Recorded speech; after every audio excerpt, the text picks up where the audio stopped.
Ezekiel chapter 2 and 3, the commission of Ezekiel. So here he sees on his birthday, his 30th birthday, he sees this incredible vision of God, the throne of God whirling around with God, the presence of God, a huge light. It's like something no one has ever seen before or ever again. It beats the burning bush and everything. So he is floored. He just collapses. It took him 7 days to recover actually from what he saw. And chapter 2, it was the Spirit who assisted him all this time. Says, Son of man, stand up on your feet and I will speak unto you. So we worship God, we prostrate and fall on our face when we worship God. But when God is commissioning us, we got to stand up. And what does he want us to do? He says, I am sending you to the children of Israel, a rebellious nation that have rebelled against me ever since I took them out of Egypt, really. So send him to the children of Israel. Where? Back to Jerusalem? No. They're here. The children of Israel is here. A bunch of them is already here in Babylon. So this all is acted out in Babylon. I will send you to them. Presumably, the deportees lived around Tel Aviv. Maybe it's the Jewish ghetto where they all lived, and where Ezekiel also lived. He has this little shack there. So for the next few years, really, what God told Ezekiel to do is not over. It's not like, okay, go to the streets, preach to them, and this and that. God made him mime out a lot of things. So for the next few years, his house became the theater of operation. Every day, the people would gather and see what's going on today. What's being acted out today. We will read that later on, and it's fascinating what God revealed to Ezekiel. First, that vision. So with that vision, he already knew his God is there with them in exile. His God far exceeds those gods in Babylon. You see them every which way, everywhere. Well, even in Jerusalem, where they worship the pagan gods too, under every tree, in every valley, in every high places. And Ezekiel will be led to see what they do inside the temple, which nobody, not Isaiah, not Jeremiah was banned from the temple. So he never really saw what happened inside the temple in Jerusalem. It's enough to shock anybody. It's enough to make a sailor blush. When people speak, sailors always cursing and speaking profanity. So when one does that, one is said to have a mouth of a sailor man. But the things they do, the immorality of sailors or whatever, if they have a woman in every port, it's enough to make, the things they do inside the temple in Jerusalem is enough to make even the most profligate sailor man blush. We will get to it. And this all cement the foundation of Ezekiel's message. So he became really different. After he'd seen the glory of God, the magnificent glory of God, and then he saw the sin of the people, that you cannot be the same person anymore, a prophet or no prophet. So we will learn how his message turned, how there was no mercy. It was up to this point. We read lamentation. Why God? Isn't this judgment, this pain you put on them a little too harsh?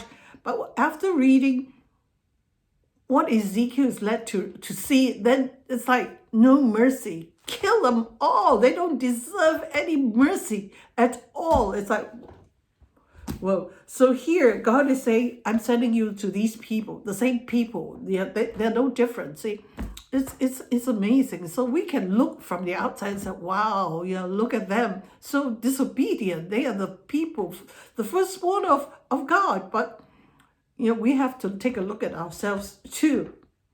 Don't judge. Never judge. But learn from here. The lessons are magnificent. So, he says, I will send you to the children of Israel. Where? Right there in exile. They're no different. And we learned also if you followed me on Jeremiah, after the siege of Jeremiah was persuaded or forced by his friends to go into exile in Egypt. Jeremiah said, you think you're safe in Egypt? No, because you're doing the same things you did in Jerusalem and Judah, worshiping idols. It's like, they haven't changed. And here too, I'm sending you to the children of Israel, the rebellious house of Israel. So here a hand was reached out with a scroll, a book, a roll of a book was in that hand. And Ezekiel looked at it and said, what is this? So this hand, this hand reached out and gave him this book, this scroll. On it is written things. It's filled in, okay? It's all written stuff there. It's not an empty scroll that you write on, but rather it's already filled in. And on it, verse 10, chapter 2, it's written, lamentations, mourning, and woe. So these are the curses of God. So this came from God. And this is what he is to preach about and on. So that was his commission, okay? That God did not hand him an empty scroll that he writes on and fill in the blanks. No, it was already written on. And chapter 3 says, Son of man,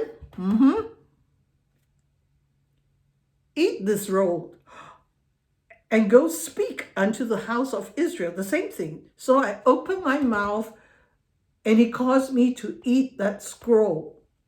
And he said to me, Son of man, cause thy belly to eat and fill thy bowels with this roll that I give thee. Okay.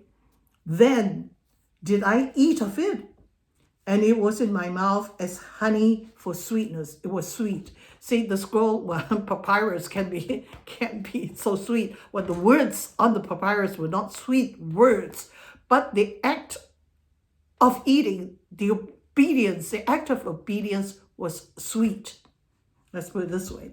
So he's supposed to eat it, incorporate it into his very being, his soul, and that was his commission.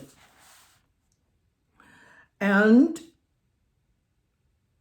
we hear of, I've talked about, when Moses was called, he said, no, I can't do it. I stutter. Every prophet seems to have an objection. Jeremiah said, I'm too young. Isaiah said, I'm of unclean lips. But according to this commentary, Ezekiel said nothing. Well, it's very hard to speak if you have a papyrus stuck in your mouth, even though in the vision. So we never hear of Ezekiel protesting. It's going to be hard to protest with papyrus stuck in your mouth. Eat this. Okay, that's a joke.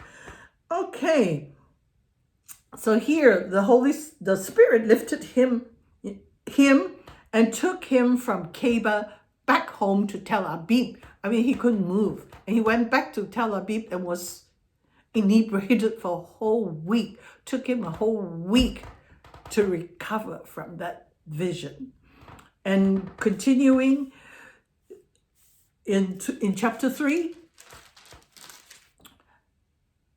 what happened in chapter 3 is God said, you are going to be a watchman. Huh? What's a watchman? It's those days, you have walls surrounding the city and there are watchmen up there looking and say, the watchman is supposed to sound the alarm. Oh, enemy coming. So beep, beep, beep, beep, beep, or whatever they do.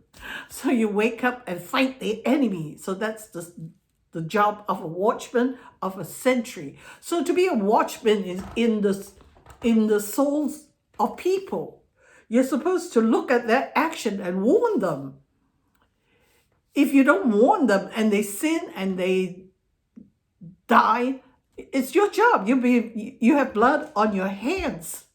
But if you warn them as a good watchman, a good sentry, they still sin. Well, then if they die from their sin, you will not have blood on your hands. So that's why we do what we do to warn people, to be sentries, to say, this is wrong. Believe in the Lord Jesus and be safe. See, if they die from their ignorance and disobedience, then you don't have blood on your hands. But if you don't, say, well, never talk to us about his faith or his Christianity, there is something wrong with that. So he was called to be a sentry, to warn them. And if he failed in that, and the children of Israel are destroyed, then he has blood on his hands.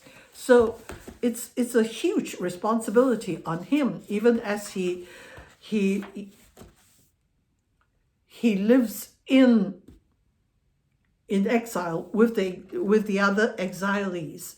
So here, from chapter 4 onwards, God struck him with dumbness. For some reason, he was struck with dumbness. He couldn't speak, but he had to mime out certain things. And we will learn chapter 4 and 5 what he has to do going forward. That's not the end. We always look at Ezekiel like his great vision, and that was it. But there is much more after that.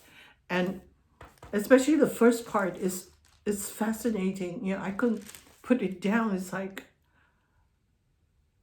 the way it's written, the way